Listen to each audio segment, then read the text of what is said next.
जम्मू कश्मीर में आज से शुरू हुआ पहले चरण का मतदान। 24 सीटों पर मतदान, 90 सीटों पर 3 चरणों में होगा मतदान। घाटी में 10 सालों के बाद से विधानसभा के चुनाव हो रहे हैं। सुरक्षा सख्त, शाम 6 बजे तक मतदान। किश्तवाड़ इलाके में महिला वोटर्स के स्वागत के लिए शानदार तरीके से सजाए गए पोलिंग बूथ। पिंक बूथ पर गुब्बारों की खास सजावट दिखी। चुनाव आयोग ने विस्थापित कश्मीरी पंडितों के लिए विशेष व्यवस्था की। दिल्ली, जम्मू और उधमपुर में विस्थापित कश्मीरी पंडितों के लिए विशेष मतदान केंद्र। पीडीपी उम्मीदवार इल्तिजा मुफ्ती ने ट्विटर पर ईसीआई और जम्मू कश्मीर पुलिस से जांच करने का आग्रह किया। इल्तिजा ने नेशनल कॉन्फ्रेंस के खिलाफ कार्रवाई की मांग भी की है। हरियाणा विधानसभा चुनाव के लिए बीजेपी आज जारी करेगी संकल्प पत्र। जेपी नड्डा शाम को 5:30 बजे विमोचन करेंगे। दोपहर 2 बजे कांग्रेस मैनिफेस्टो दिल्ली में अपने ही दफ्तर में जारी करेगी। सूत्रों के मुताबिक घोषणा पत्र में 15 गारंटीज का दावा कर सकती है कांग्रेस। हरियाणा चुनाव में भीतरघात सबसे बड़ी चुनौती। कांग्रेस के 29 तो बीजेपी के 19 बागी बिगाड़ सकते हैं खेल। मायावती के भतीजा आकाश आनंद का आज से हरियाणा में 9 दिवसीय अभियान। चुनावी रैलियों के अलावा चौपाल के जरिए वोटर्स को लुभाने का प्रयास। कोलकाता में डॉक्टर्स का विरोध प्रदर्शन जारी। जूनियर डॉक्टर्स की बैठक में अगले कदम पर फैसला लिया जाएगा। प्रदर्शनकारी डॉक्टर्स ने लिया बड़ा फैसला। हड़ताल रहेगी जारी। हेल्थ सेक्रेटरी को हटाए जाने पर अड़े हैं डॉक्टर्स। डॉक्टर्स ने 5 नई मांग के साथ विरोध प्रदर्शन जारी रखने का ऐलान किया। लोकतांत्रिक माहौल मुहैया करवाने के साथ साथ सुरक्षा सुनिश्चित कराने की डिमांड। आरजीकर मेडिकल कॉलेज में रेप मर्डर की विक्टिम ट्रेनी डॉक्टर के पिता ने ममता बनर्जी पर आरोप लगाया। कहा कि अगर ममता ने 2021 में कॉलेज के पूर्व प्रिंसिपल संदीप घोष के खिलाफ एक्शन लिया होता तो आज मेरी बेटी जिंदा होती। गाजियाबाद दौरे पर आज मुख्यमंत्री योगी आदित्यनाथ 30 करोड़ रुपए की 16 परियोजनाओं का उद्घाटन करेंगे। लखनऊ में सीएम योगी से मिले आध्यात्मिक गुरु श्री रविशंकर। शिष्टाचार मुलाकात के बाद सीएम ने आशीर्वाद लिया। सुप्रीम कोर्ट ने बुलडोजर एक्शन पर 1 अक्टूबर तक लगाए रोक। कहा कि अगली सुनवाई तक देश में एक भी बुलडोजर की कार्रवाई न हो। सड़कों, फुटपाथों के अवैध अतिक्रमण इसमें लागू नहीं।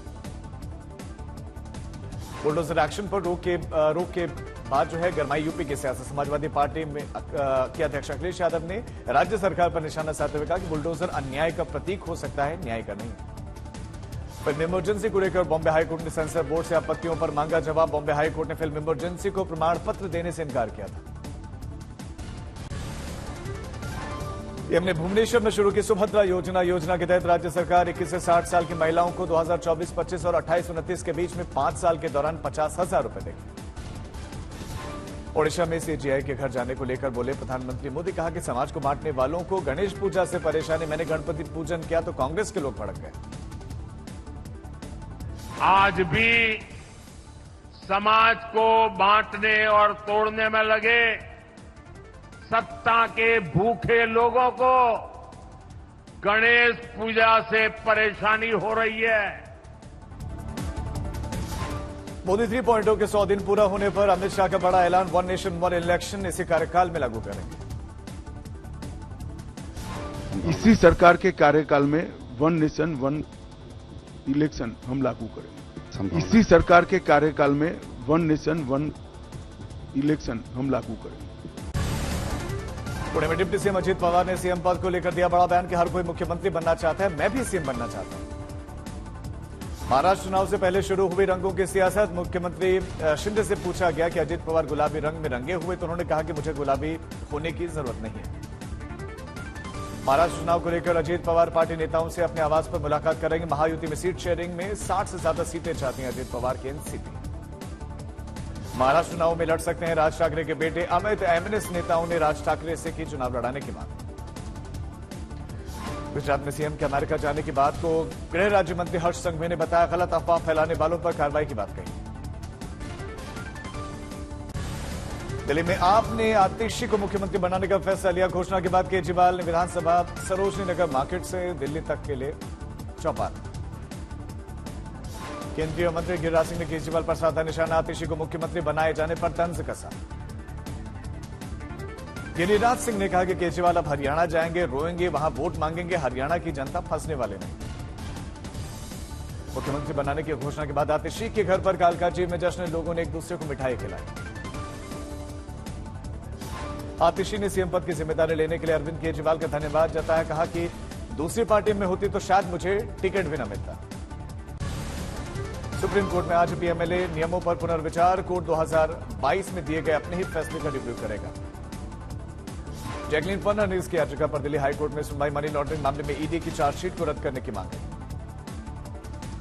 सीएम योगी ने विपक्ष पर साधा निशाना। ट्विटर पर लिखा कि आम नागरिक तो सुरक्षित हैं, लेकिन दंगाइयों के आंखा परेशान हैं।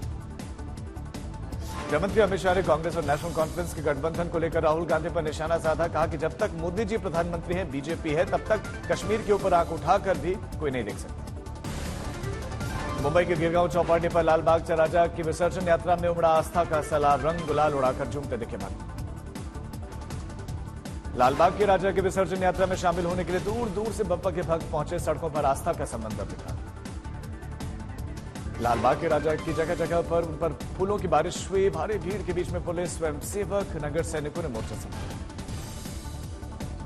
गिरगांव चौपाटी पर गणपति विसर्जन में शामिल हुए सीएम शिंदे। मंच पर सीएम के साथ डिप्टी सीएम फडणवीस भी दिखे। गणपति विसर्जन में भक्तों का मानवीय चेहरा देखा। बप्पा के भक्तों ने एम्बुलेंस के लिए रास्ता निकाला। महाराष्ट्र के सीएम एकनाथ शिंदे गणेश विसर्जन में शामिल हुए। अपने आवास पर बप्पा की आरती भी की। बड़ोदरा के राजवी परिवार में स्थापित गणेश जी की मूर्ति का उत्साह के साथ किया गया विसर्जन। महाराजा समरजीत सिंह और राधिका राजे ने अगले साल बप्पा से जल्द आने की प्रार्थना की। केंद्रीय मंत्री शिवराज सिंह चौहान गणपति विसर्जन में शामिल हुए। परिवार और कार्यकर्ताओं के साथ पूजा अर्चना की। पुणे में गणपति विसर्जन को लेकर शहरों में धूम रही। डीजे बजाकर नाचते देखे लोग। सूरत में कड़ी सुरक्षा के बीच में गणपति विसर्जन। रविवार को जुलूस यात्रा में हुए पथराव को लेकर तनाव था। यूपी के बलिया में बाढ़ ने मचाया हाहाकार। गंगा नदी खतरे के निशान के पार। गांवों के बाद अब शहरों के निचले हिस्सों में घुसा बाढ़ का पानी। झारखंड में लगातार भारी बारिश के चलते दामोदर घाटी निगम के मैथन और पंचेत डैम से छोड़ा गया पानी। डीवीसी अधिकारियों ने मैथन डैम से 10,000 क्यूबिक फीट पानी छोड़ा है। बिहार के बोधगया में नदी का जलस्तर लगातार बढ़ रहा है। 3 गांवों में बाढ़ का पानी घुस गया है। बाराबंकी के तराई क्षेत्र में सैकड़ों गांव घाघरा सरयू के आगोश में दिखाई दिए। सरयू नदी में विद्यालय का भवन तक समा गया। पश्चिम बंगाल में भारी बारिश के बाद से डीवीसी में मैथन, पंचेत, दुर्गापुर, बैराज से छोड़ा गया पानी। निचले इलाकों में खतरा बढ़ा। झारखंड में भारी बारिश के चलते बने बाढ़ जैसे हालात। सरायकेला के गांव में बाढ़ का पानी घुसा। धौलपुर में बारिश के चलते हालात बिगड़े। घरों में बारिश का पानी घुसने से लोगों को दिक्कतों का करना पड़ रहा है सामना। लगातार बारिश से धौलपुर में टूटा 44 साल की बारिश का रिकॉर्ड। लगभग 60 गांव बाढ़ की चपेट में। दिल्ली में बीती शाम मूसलाधार बारिश लोगों के लिए बनी मुसीबत। जगह जगह जल भराव से जाम में लोग जूझे। नोएडा में भी बारिश ने लोगों की बढ़ाई मुसीबत। मूसलाधार बारिश के चलते सेक्टर 14 के पास लंबा जाम लगा। नोएडा पुलिस ने 17 लाख की फर्जी लूट का खुलासा किया। कलेक्शन एजेंट समेत 2 गिरफ्तार। 1 महीने पहले की व्यापारी के पास काम करने के लिए आरोपी पहुंचा था। महाराष्ट्र के रायगढ़ में प्रेमी के साथ मिलकर बेटी ने की मां की हत्या। मृतका की छोटी बेटी ने पुलिस के सामने खोला राज। पंजाब के जलालाबाद में जेब कतरे ने दरिया दिली दिखाई। पीड़ित के जरूरी दस्तावेज डाक से घर भेज दिए। शख्स ने चोर का धन्यवाद दिया। कानपुर में पुलिस को मिली सफलता। डेटिंग ऐप पर लोगों को ब्लैकमेल करने वाली शातिर महिला समेत 3 गिरफ्तार। सोलापुर में प्रशासन की कार्रवाई। लगभग 200 बुलेट बाइक से साइलेंसर जब्त करके बुलडोजर चला।